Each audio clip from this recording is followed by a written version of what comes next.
सभागृहात गर्जना, मंत्रालयात थेट पाठपुरावा, 35 वर्षांच्या विकासाच्या वारशाला न्याय देत नगरसेवक अक्षय गंगेकर पुन्हा ॲक्टिव्ह मोडवर.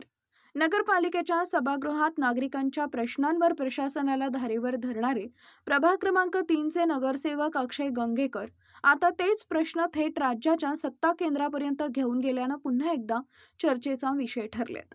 पंढरपूर दौऱ्यावर आलेले राज्याचे उपमुख्यमंत्री एकनाथ शिंदे यांची प्रत्यक्ष भेट घेत गंगेकर यांनी शहरातील विविध नागरी प्रश्न, प्रभाग क्रमांक 3 मधील विकास कामं आणि निधींबाबतचे सविस्तर निवेदन सादर केले.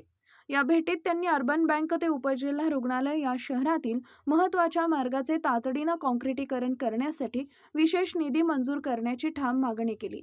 यासोबतच प्रभाग क्रमांक 3 मधील रस्ते, गटारी, मूलभूत सुविधा आणि अन्य विकास कामांसाठी स्वतंत्र निधी उपलब्ध करून देण्याची विनंती त्यांनी उपमुख्यमंत्र्यांकडे केली आहे.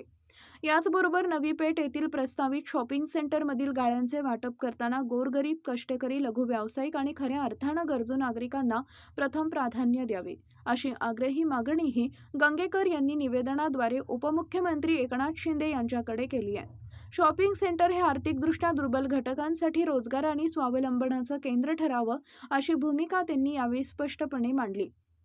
विशेष म्हणजे गंगेकर कुटुंबाचा तब्बल 35 वर्षाचा नगरसेवक म्हणून विकास कामांचा दांडगा अनुभव आणि जनतेशी असलेले घट्ट नाते आजही कायम आहे.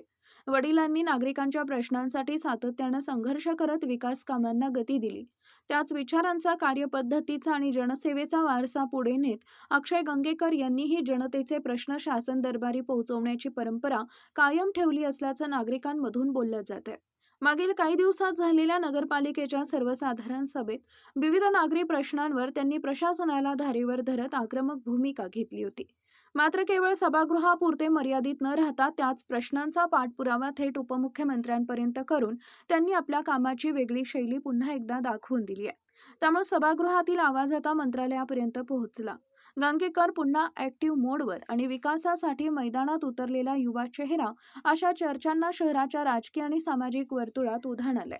उपमुख्यमंत्री एकनाथ शिंदे यांनी गंगेकर यांचं निवेदन स्वीकारून संबंधित विभागामार्फत सर्व मागण्यांवर सकारात्मक विचार केला जाईल असं आश्वासन दिल्याची माहिती समोर आली आहे.